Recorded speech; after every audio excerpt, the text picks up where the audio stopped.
It's September 21st, 1911. The world's largest and most luxurious passenger steamer, the RMS Olympic, is limping back into Southampton Harbor. Her hull is torn open by a massive triangular gash. Crowds line the dock in silence, staring in disbelief. How could this happen? The ship once called unsinkable is wounded, and no one seems to know why. Just hours earlier, Olympic was steaming proudly out of Southampton on her 5th transatlantic voyage.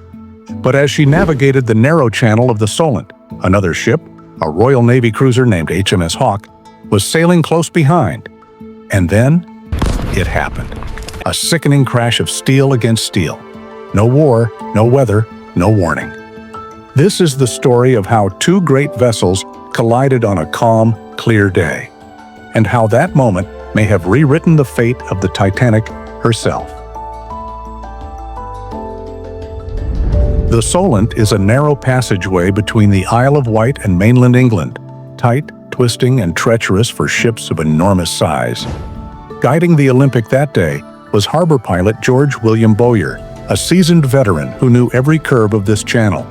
The ship sailed steadily, her massive engines warming, her 3 great propellers stirring the channel's shallow waters. Just ahead, the open sea. Just behind, the sleek gray outline of HMS Hawke, fresh from naval trials and under the command of Commander William Blunt.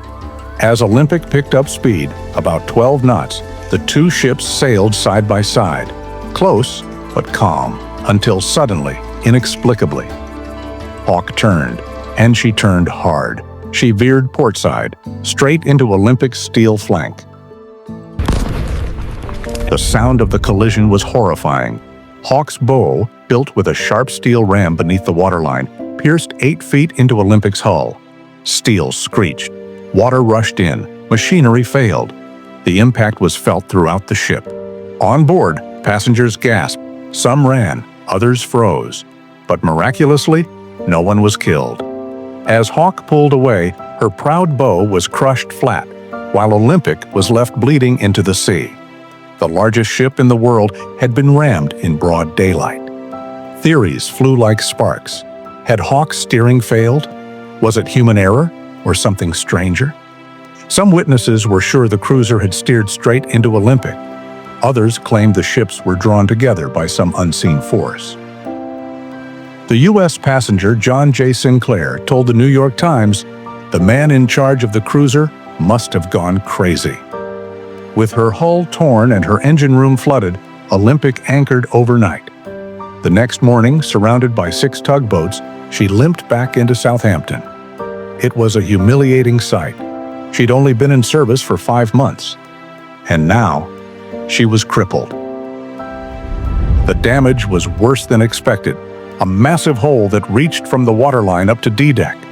4 cabins obliterated, a bent propeller shaft, and cracks in the myth of invincibility surrounding these new leviathans of the sea. Olympic had to return to her birthplace, Harland and Wolff Shipyard in Belfast, for major repairs. Workers were pulled off her sister ship, Titanic, delaying that liner's completion by nearly a month. One delay, one shift in the calendar, one more what if in the story of the Titanic. What followed was a courtroom drama worthy of a novel. The Royal Navy blamed Olympic. The White Star Line blamed Hawke. Both sides argued maritime law. Was it a case of a ship being overtaken, or were they on converging courses? In the end, the court ruled that Olympic was at fault because Hawke was to her starboard. But the blame fell not on White Star Line, but on pilot George Bowyer. He was devastated. Still, the people of Southampton stood by him. He continued piloting ships, including Olympic, until his retirement in 1929. But was it truly human error? One theory, once mocked, was beginning to gain traction. As 2 ships pass closely in shallow water, the pressure and water displacement can cause a smaller ship to be pulled toward the larger. A year later, when Titanic herself was departing Southampton, the same phenomenon nearly caused another collision. The New York broke free of her moorings and drifted toward Titanic, coming within just 4 feet of disaster. This suction theory was tested with scale models in 1911, and each time, Hawke was pulled uncontrollably toward Olympic. But White Star Line didn't want to admit it. How could they confess that their great, majestic ships were creating dangers just by moving? So, the theory was buried. Despite White Star's appeals, the verdict stood. They paid the price in court and in reputation. Meanwhile, Titanic sailed into legend, only to meet her own end in the Atlantic. And Hawke, repaired and returned to service, was sunk in 1914 by a single German torpedo. Over 500 sailors were lost. Incredibly, her wreck was finally discovered in August 2024, lying silently off Scotland's coast, more than 110 years later. The collision between Olympic and Hawke was not a disaster in the traditional sense. No lives were lost, but its shadow lingered. It delayed the Titanic.